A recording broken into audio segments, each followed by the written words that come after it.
This video is about what is effectively a taboo subject, communism. Communism as an idea promises a society based on equality, cooperation, and the abolition of exploitative hierarchies. Yet history tells a different story. The Soviet Union, Maoist China, and other state-led socialist experiments ultimately failed to create the classless, liberated societies that they envisioned. Instead, they produced oppressive bureaucracies, economic inefficiencies, and authoritarian rule.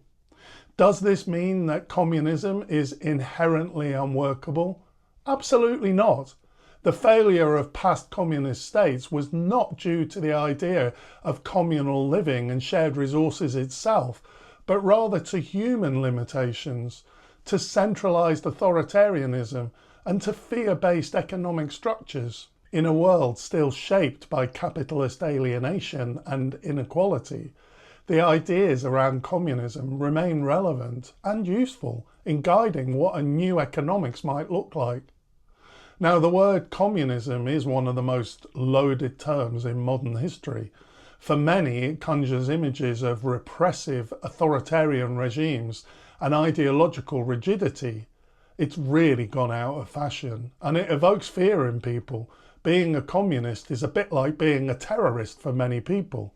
Of course, that's what capitalism wants you to think. Beyond the political baggage, communism as an idea raises fundamental questions, really interesting questions about equality, cooperation, and how we organise society. This isn't about reviving old systems or blindly adopting communism as it's been tried before. Rather, it's about asking, are there ideas within communism that could help us build a better, more humane economic system? Can we move beyond fear-based economies towards one grounded in trust, mutual aid, and shared well-being? Instead of dismissing communism outright, I think it's worth examining its insights and its failures to imagine something new. I think it's worth exploring why communism has historically failed and why, under the right conditions, many of the communist ideas could still be the foundation for a more just and liberated world. So why didn't communism work? We can identify 4 reasons here. Firstly, the problem of centralized power. Historically, communism has been implemented through centralized bureaucratic states that concentrated power in the hands of party elites. The Soviet Union and Maoist China didn't establish the dictatorship of the proletariat envisioned by Marx, where the working class would democratically govern society. Instead, they created top-down command economies, like a triangle where a privileged ruling class, state officials and party leaders dictated production, distribution, and political life. This centralization led to inefficiency, corruption, and suppression of individual freedoms. Without local decision-making and economic autonomy, ordinary people had little control over their lives. And instead of empowering the masses, these states merely replaced capital bosses with bureaucratic ones. The new boss, same as the old boss, as the Who sang. The second reason why communism didn't work is because it was still a fear-based economic system. Marxist thought, while offering a powerful critique of capitalism, often assumed that changing economic structures would automatically change human behaviour. In reality, societies shaped by fear, scarcity, and competition tend to reproduce those same dynamics even under socialism. The Soviet economy, for example, wasn't built on trust, mutual aid, or communal sharing, but on state coercion and fear of punishment. Workers weren't motivated by a deep sense of solidarity, but by fear of job loss, punishment, or state violence. Without a cultural transformation towards cooperation and generosity, socialism became just another form of control. The third reason why communism didn't work was the absence of personal and collective transformation.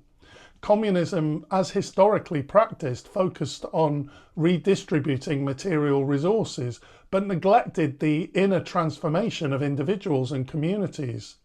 Marx viewed history as driven by material conditions, but human liberation is also psychological and spiritual, and this was totally neglected. The system didn't cultivate self-awareness, empathy, or a sense of interconnectedness, qualities essential for a truly communal society. Instead, it relied on external force to compel cooperation, which ultimately failed to produce the kind of harmonious society that communism promised. I would argue that this personal transformation is far more important than material conditions. If we're ever to have a more humane economic system, individuals need to be psychologically and spiritually liberated. The fourth reason why communism didn't work is the limits of class war. Marx saw class struggle as the driving force of history, with the working class eventually overthrowing the bourgeoisie. But this binary view may itself be limiting. This is probably heresy in terms of Marxist thinking, but I think that there's an argument that the ruling class, far from being all-powerful, that they are also alienated. From a material perspective, the rich may own vast wealth, which of course gives them power in a capitalist system, but at the same time, they're trapped in cycles of accumulation, status anxiety, and existential emptiness. A true revolutionary movement mustn't simply seek to overthrow the privileged, but to liberate all people, including those at the top, from the psychological and social chains of capitalist existence. If communism is to succeed, it must move beyond the rhetoric of class war and towards a new way of being, one that transcends division and recognises the shared human need for love, community and purpose. So can communism work? I think that there are definitely some ideas that come from communist thinking that would be a critical part of a new economics. And I think there's 5 points we can make here. First, decentralisation and local governance. For communism to work, it must avoid the centralisation of power that plagued past socialist experiments. Instead of a monolithic state, a future communist society should be built on localised governance, with local communities being as autonomous as possible. Decision-making should happen at the smallest possible level within worker cooperatives, community assemblies and local councils. Power should flow from the bottom up rather than being imposed from above. In fact, we could probably see this as an upside-down triangle where ordinary people hold significant power, and while people might be needed to lead and coordinate, these should be truly serving the people, not governing. Technology has changed so much since previous communist experiments. Technology can now facilitate much more direct democracy, where people have real control over economic and political decisions.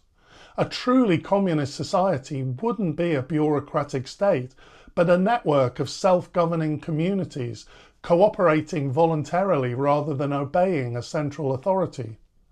The second point is the idea of a shift from fear to love. A major reason why communism has failed is that it operated within the same fear-based framework as capitalism, where scarcity and competition shape human behaviour.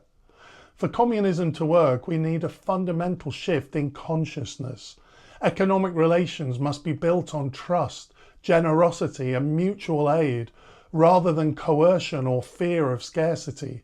Instead of defining success by material accumulation, societies should promote well-being, self-awareness and connection. Education and cultural practices should cultivate compassion, self-reflection and a sense of shared humanity. Now, economic structures alone won't create this shift. It requires a deep cultural and spiritual transformation.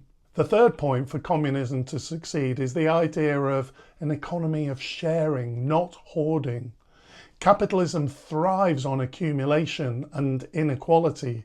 A new economic system must be based on the concepts of enough, of abundance, and of sharing rather than scarcity and hoarding.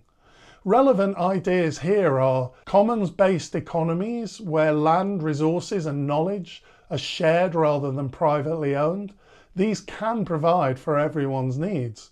I did a separate video on this recently. In addition, universal basic income or services, basic provision of housing, healthcare, food for all.